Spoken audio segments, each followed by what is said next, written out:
What were you hoping to achieve with this book? Well, just we already have immortality, so we would just we like to do things big. Subtlety is not anything that we're fond of, so we wanted to do something with a big bang. And this is the year of the monster, and the book goes along with the album and everything else we're doing. Big is better. We've got this great book, and it chronicles the last 40 years of the band, and it's massive, as well it should be. And this is the year of the monster, because not only do we have this book, but we also have an album coming out called Monster.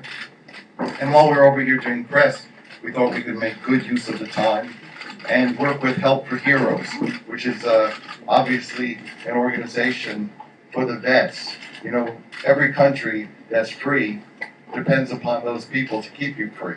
So that's the greatest national treasure you have. In the States, we gave $500,000 to a similar organization, and you owe it to these people because they've given everything to you.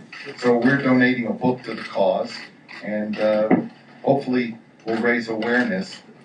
There's no liberty without these people. They sacrifice their lives, they sacrifice their limbs. You know, people say give until it hurts. Don't give until it hurts, give until it feels good. You know, you've all got a conscience, and we're tied to any country that worships freedom. And we've met with these people, think the world of them, and maybe we can raise some awareness and some money. Where did the idea for the book come from? Was it a case of the title of the new album lends itself to this particular project? Well, we're certainly not boring to look at. So, you know, this is a book that chronicles the last 40 years, and you know, a band that's bigger than life deserves a book that's bigger than life. So, you know, you could call it a coffee table book, but if you put legs on it, it is a coffee table. Size does count. Your girlfriend's been lying. I was just wondering, when it comes to putting a book together like this, how much input did you have to the photos that were chosen, and what was the last thing that was cut? You know, actually, the photo selection was done by the band, and we work with a great company here in the UK called First Light, the publisher. But it really, like Paul says, it chronicles the last, you know, the entire career of Kiss, starting from the very beginning. But it's all in the live setting. All the photos are large. You know, some of them are 2-page spreads, so you've got a 4-foot by 2-foot, you know, photos they're really amazing. We just had a chance to look at it, a finished book, just a couple hours ago, and I'm really blown away. But it's the you know, Kiss in the live setting with makeup on stage and around the Kiss concerts. You know, you see audience shots from the audience. The book is hand-bound. And it's hand-bound. You can't use a machine. This book is so thick and so heavy that the only way that it can be bound together is by hand. So it really is a collector's book. There have been others, but this eclipses all of them. You know, there certainly was the Helmut Newton book and some other, you know, hefty-sized books, but this is in a class by itself. And obviously, looking at them, you see that we pay tribute to all the countries that have helped make us what we are, and there are special editions for each one.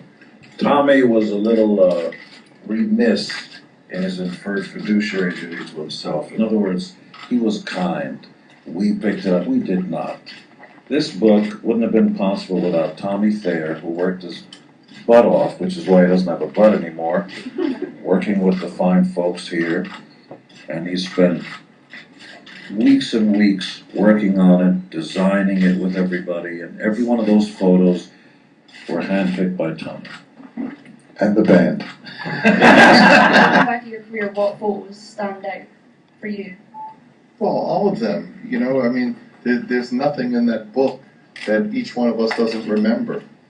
You know, we're lucky. You know, some people don't remember the 70s or don't remember the 80s.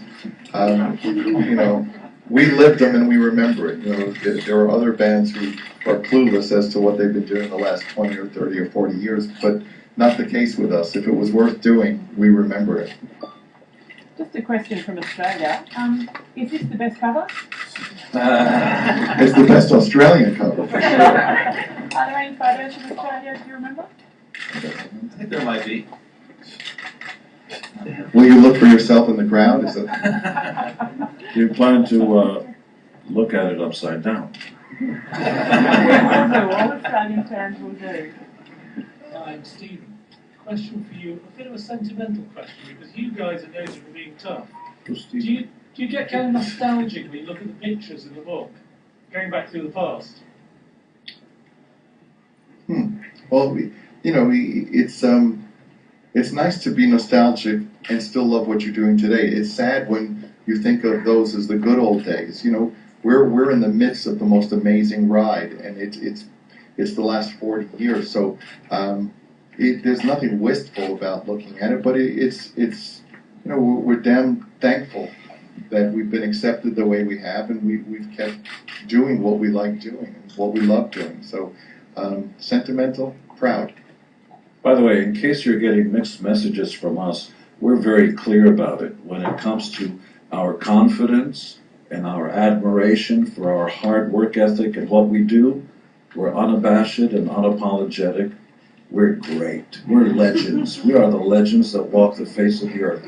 But when we talk about our fans and the privilege, not the birthright, of getting up on stage and being allowed to do that, we're forever grateful, and we'll always be humble when it comes to that. So if some of you are saying, gee, they're talking out of both sides of their mouth, no. One is supreme confidence. The other is forever thankful. True legends, kiss everybody. Thank you.